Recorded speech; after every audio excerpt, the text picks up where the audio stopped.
Halo, jumpa lagi bersama saya Dwi Prianto dalam pembelajaran bahasa Jerman online untuk level pemula 2 atau A2. Nah, kali ini saya memiliki tema tentang kalimat pasif, lanjutan dari materi kemarin. Namun kali ini kita akan belajar Vorgangspasif dalam berbagai tempora, ya. Kita akan mempelajari bagaimana membentuk kalimat Vorgangspasif dalam preteritum, dalam kalimat perfect, dan juga dalam kalimat futur. Nah, kita akan langsung ke slide pertama. Kali ini di slide ini kita membahas tentang pasif preteritum dan pasif perfect. Nah, sebelumnya di A1 kita sudah belajar apa sih beda preteritum dan perfect. Nah, preteritum itu kan biasanya digunakan untuk bahasa narasi ya, yaitu bahasa tertulis atau bahasa cerita ya.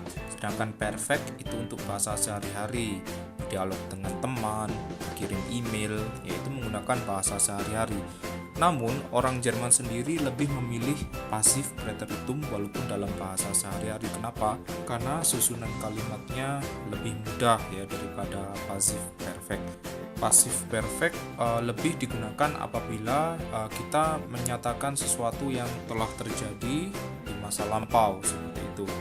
Namun, apapun itu, kita akan mempelajari keduanya ya supaya kalian bisa mengerti susunannya apabila kalian menemukan teks entah dalam pasif preteritum atau pasif perfect, kalian bisa mengerti dengan baik ya. Oke, langsung saja kita ke pasif preteritum.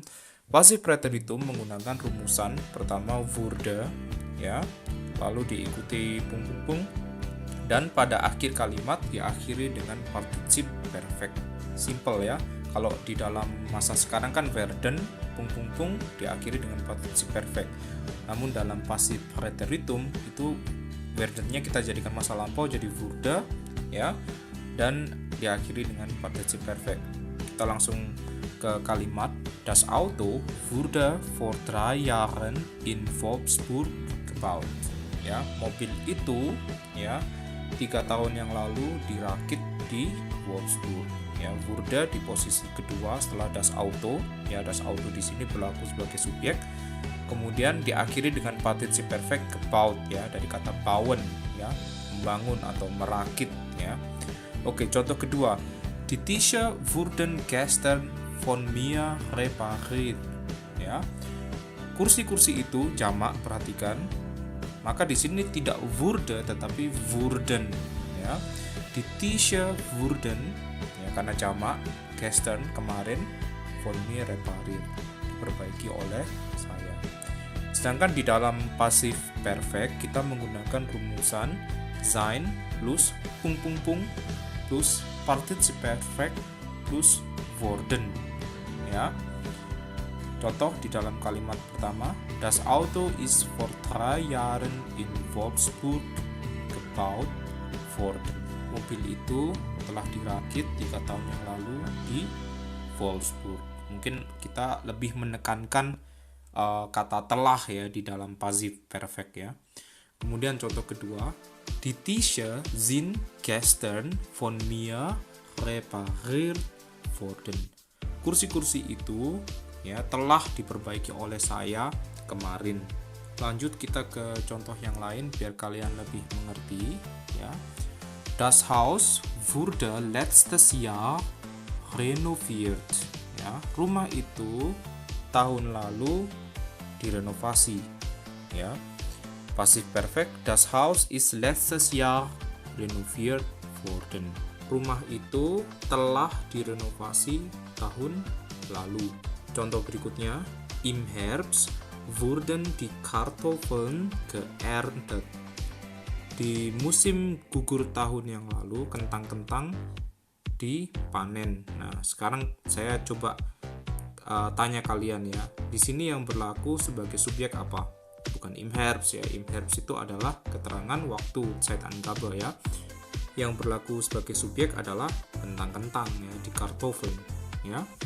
Sedangkan dalam pasif perfect, im Herbst sind die Kartoffeln geerntet worden ya.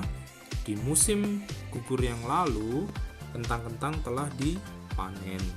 Jelas ya? Nah, sekarang bagaimana apabila di dalam kalimat mengandung modal verben yang terjadi di masa lampau. Nah, pasif preteritum mit modal verben. Oke, langsung saja kita ke kalimat pertama. Der Film sollte heute Morgen gespielt werden. Film itu, sollte itu masa lampau, preteritum dari sollen ya, seharusnya dimainkan tadi pagi ya, heute Morgen tadi pagi. Lanjut ke kalimat kedua, die Kinder mussten vor einer Stunde von ihrer Mama geduscht werden. Ya, anak-anak itu harus ya dimandikan oleh mamanya 1 jam yang lalu ya. Duschen ya, mandi pakai shower, masih ingat kalian? Nah, jadi rumusan yang berlaku di sini adalah modal verben, kemudian diikuti pung, terserah pung ini kalian isi dengan agen, kalian isi dengan keterangan waktu, terserah ya.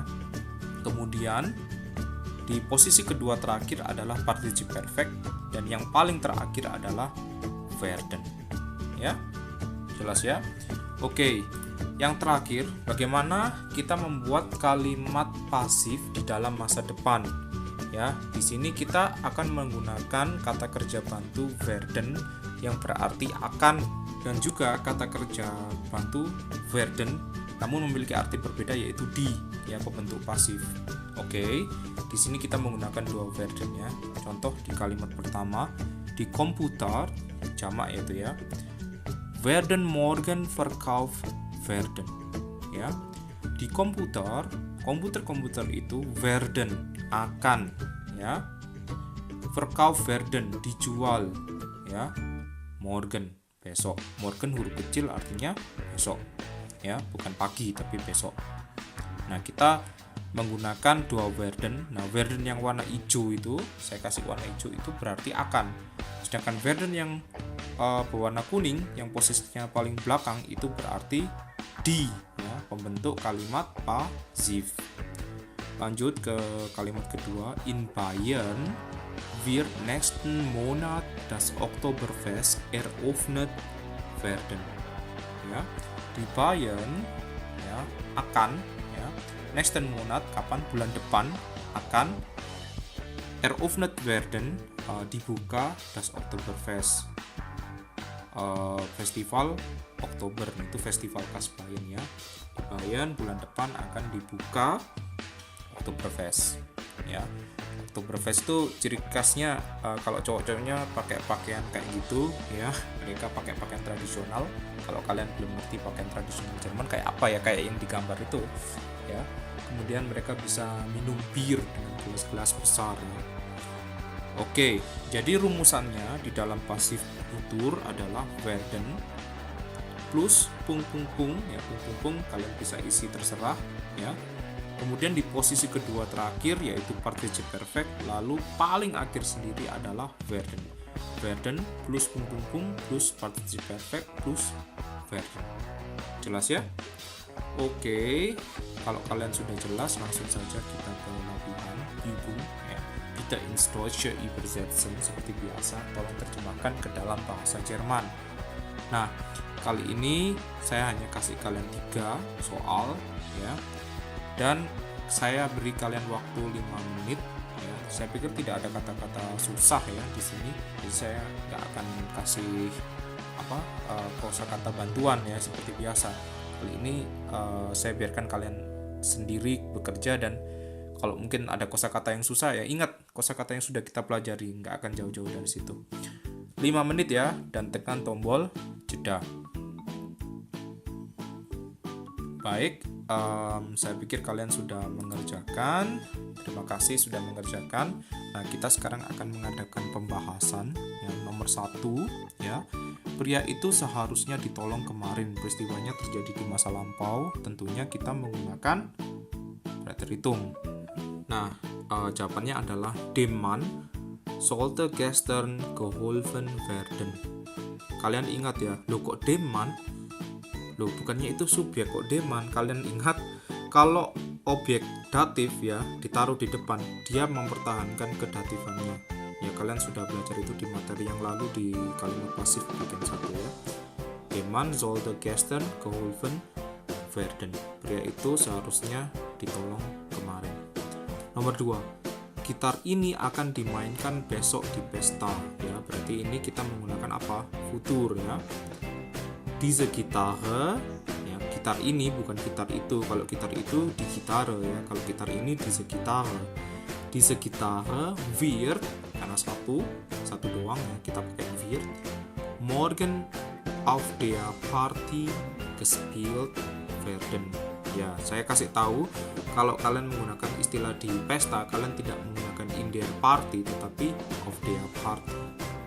Ya, tapi kalau kalian sudah menulis in der Party di buku kalian ya, enggak apa-apa, enggak gitu salah besar, tapi yang paling tepat adalah auf der Party. Jadi kita pakai preposisi auf. Nomor 3. Buku-buku itu dikembalikan tadi pagi ya. Tadi pagi itu berarti masa lampau ya. Die Bücher wurden heute Morgen zurückgegeben. Jelas ya? Simple. Oke, saya pikir kita sudah belajar banyak hari ini. Terima kasih sudah belajar bersama. Saya Dwi Prianto mengucapkan tschüss, bis zum nächsten Mal.